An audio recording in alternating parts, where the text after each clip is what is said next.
여러분, 소수라고 들어보셨죠? 2, 3, 5, 7. 아주 단순해 보이는 이 숫자들.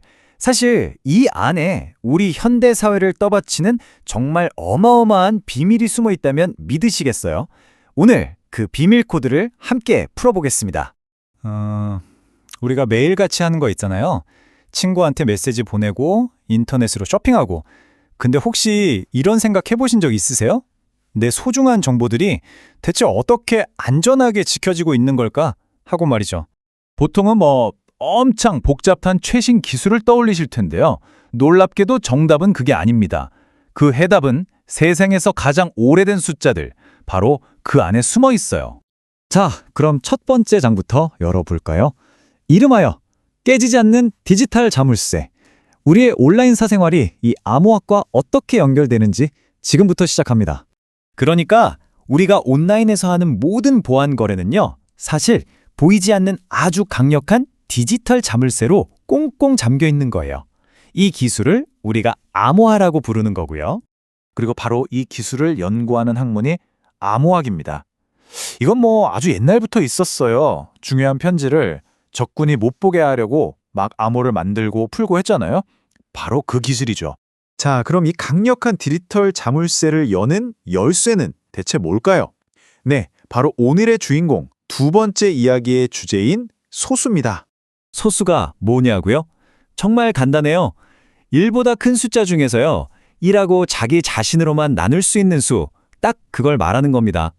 근데 이게 왜 중요하냐면요. 소수는 말 그대로 숫자의 원자 같은 존재거든요. 한번 생각해 보세요. 세상 모든 물질이 원자로 이루어져 있잖아요. 그것처럼 1보다 큰 모든 숫자는 이 소수들의 곱으로만 만들어질 수 있습니다. 마치 모든 숫자가 자기만의 고유한 DNA를 가지고 있는 것처럼요. 자, 예를 들어 숫자 30을 한번 볼까요? 30은 2 곱하기 15죠?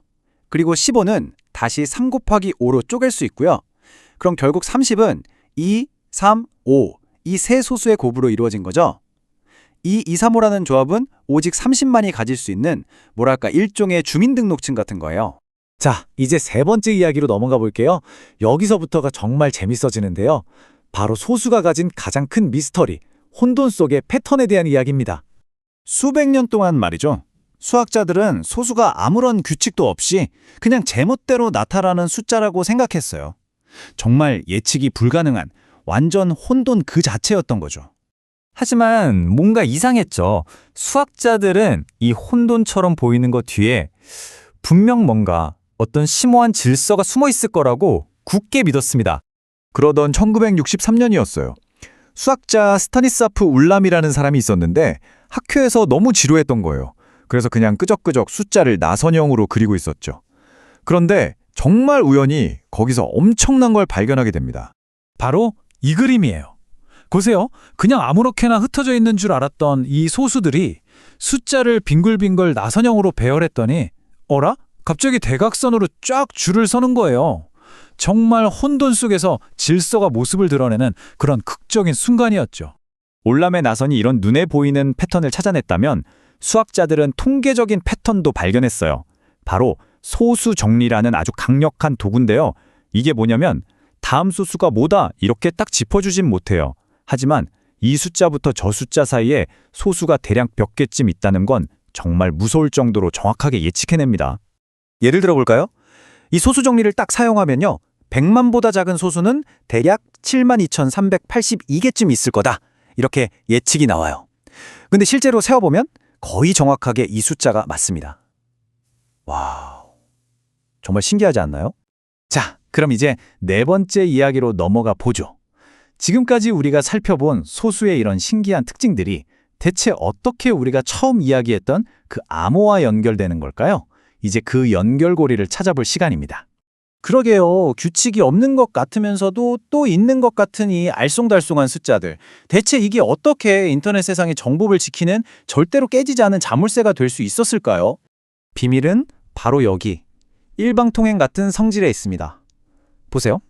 아주 거대한 소수 두 개를 골라서 곱하는 거? 이건 컴퓨터한테는 껌이죠. 순식간에 계산해내요. 하지만 반대로 그 곱해서 나온 어마어마하게 큰 숫자 하나를 딱 던져주면서 자, 이게 원래 어떤 소수 두 개를 곱한 거게라고 물어보면 이건 얘기가 완전히 달라져요. 현존하는 최고의 슈퍼컴퓨터도 이걸 푸는 데는 거의 0겁의 시간이 걸릴 정도니까요. 바로 이 비대칭성. 가는 건 쉬운데 돌아오는 건 거의 불가능한 이 원리. 이걸 수학 용어로는 소인수분해라고 하거든요. 그리고 바로 이 어려움 하나가 지금 우리가 쓰고 있는 거의 모든 온라인 보안 시스템의 심장, 그 자체라고 할 수 있습니다. 자, 이제 마지막 장입니다. 하지만 소수의 이야기는 여기서 끝이 아니에요. 여전히 인류에게 가장 위대하고 또 풀리지 않은 수수께끼를 던지고 있거든요. 혹시 리만 가설이라고 들어보셨나요? 1859년에 처음 제기된 문제인데 무려 160년이 넘도록 단 한 명의 수학자도 풀지 못했어요. 소수의 분포에 대한 가장 깊은 비밀을 담고 있는 질문이죠. 정말 만약에 누군가 이걸 증명해낸다면 그건 단순히 수학 문제 하나를 푸는 게 아니에요.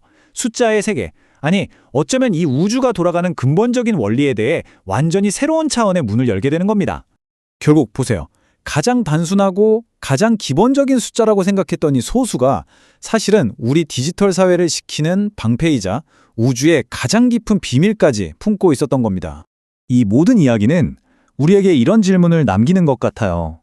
우리가 매일 당연하게 여기고 무심코 지나치는 것들 속에 아직 우리가 발견하지 못한 또 어떤 놀라운 비밀들이 숨어 우리를 기다리고 있을까요?